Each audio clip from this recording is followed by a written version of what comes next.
Middle east या मशरिक़ वस्ता में Israel ने पिछले कई बरसों में अपनी फौजी ताकत, खुफिया कार्रवाइयों और तबाहकुन हमलों के जरिए यह तासुर देने की कोशिश की कि वो अपने तमाम दुश्मनों को एक एक करके खत्म कर देगा।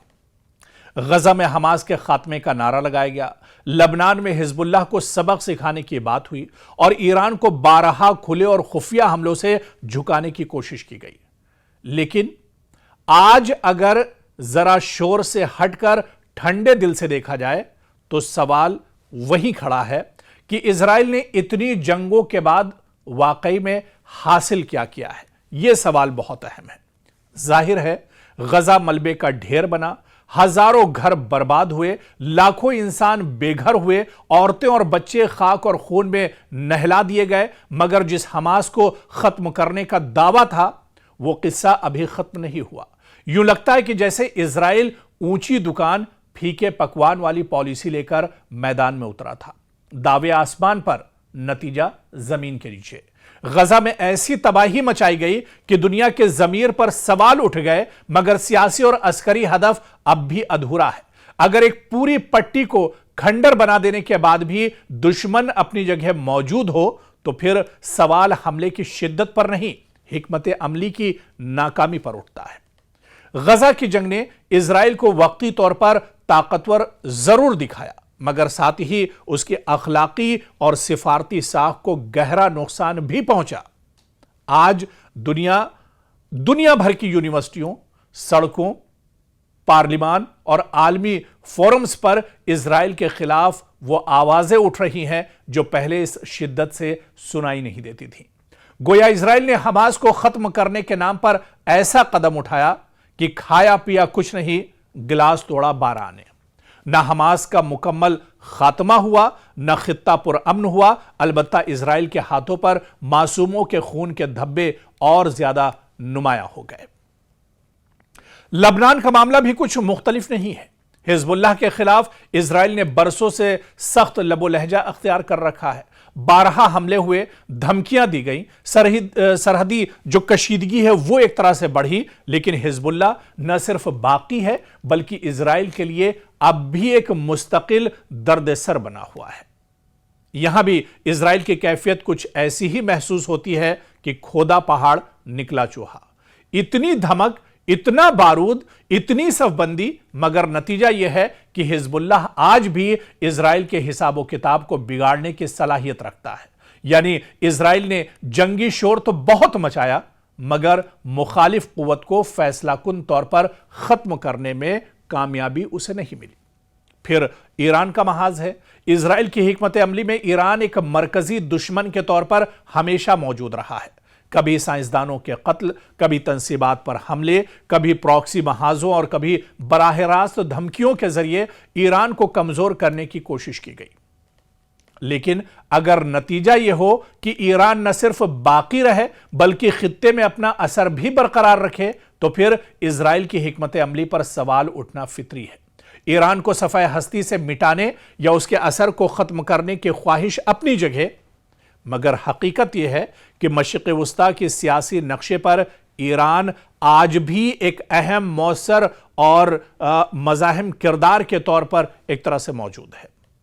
इजराइल की कैफियत यहां भी कुछ मुंह में राम और बगल में छुरी जैसा किरदार यहां पर दिखाई देता है। दुनिया को सिक्योरिटी, जमहूरियत और दिफा का बयानिया दिया जाता है, मगर जमीनी हकीकत में हमले, खुफिया कार्रवाइयां और खित्ते को मुस्तकिल अदम इस्तेहकाम की तरफ धकेलने की पॉलिसी दरअसल इजराइल की नजर आती है। सवाल यह है कि क्या इजराइल की जंगी जो हिकमत अमली है इससे ज्यादा महफूज बनाया या ज्यादा तनहा रह गया? अगर गजा में तबाही के बावजूद हमास बाकी है, लबनान में हिजबुल्लाह अब भी मौजूद है और ईरान को भी फैसलाकुन तौर पर न रोका जा सका, तो फिर इजराइल की सारी अस्करी बर्तरी आखिर किस काम की? ताकत सिर्फ बमबारी का नाम नहीं होती, ताकत सियासी नतीजा हासिल करने की सलाहियत का नाम भी नहीं है। और अगर जंग के बाद भी दुश्मन जिंदा, मज़ाहिमत बरकरार, खित्ता मजीद गैर मुस्तहकम और दुनिया की राय मजीद मनफी हो जाए तो फिर इसे कामयाबी नहीं, स्ट्रेटेजिक नाकामी कहा जाता है। और यही वजह है कि आज इजराइल के बारे में यह कहना बेजा नहीं होगा कि उसने अपने पांव पर खुद कुल्हाड़ी मारी। गजा में जो कुछ हुआ उसने इजराइल के खिलाफ अखलाकी मुकदमा मजबूत किया। लबनान और ईरान के महाजों ने उसकी सिक्योरिटी एस्टेब्लिशमेंट पर नए सवालात खड़े किए और आलमी सतह पर उसे अब महज एक मजलूम रियासत के तौर पर पेश करना पहले जैसा आसान नहीं रहा।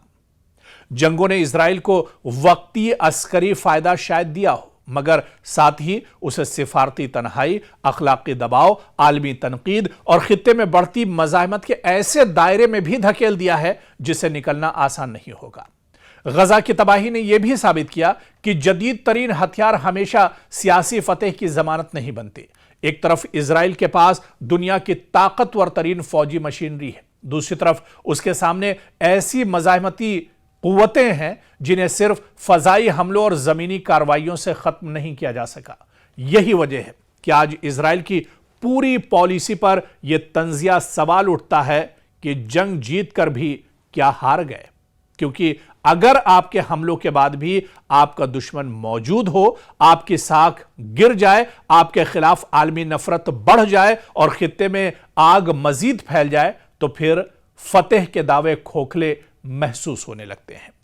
मशरिक़ वस्ता के मौजूदा मंजरनामे में इजराइल की सबसे बड़ी मुश्किल शायद यही है कि वो ताकत के इस्तेमाल को हल समझता है, जबकि ताकत ने खुद उसके लिए नए बहरान पैदा कर दिए हैं।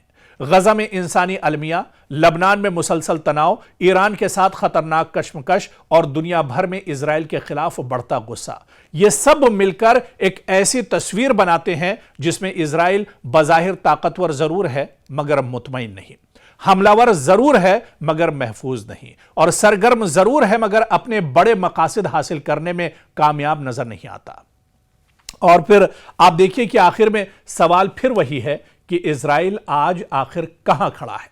शायद उस मकाम पर जहां बारूद बहुत खर्च हुआ, शोर बहुत मचा, दावे बहुत किए गए, मगर हासिल वही ढाक के 3 पात। गजा जल गया, लबनान सुलगता रहा, ईरान निशाने पर रहा, मगर इजराइल का मिशन फिर भी अधूरा दिखाई देता है। फर्क सिर्फ इतना है कि अब दुनिया पहले से ज्यादा वाज़ेह अंदाज में देख रही है कि इस अधूरे मिशन की कीमत मासूम बच्चों, औरतों, बेघर खानदानों और तबाहाल बस्तियों ने अदा की है। और यही वो हकीकत है जो इजराइल के अस्करी बयानिए पर सबसे बड़ा सवालिया निशान बनकर एक तरह से खड़ी है।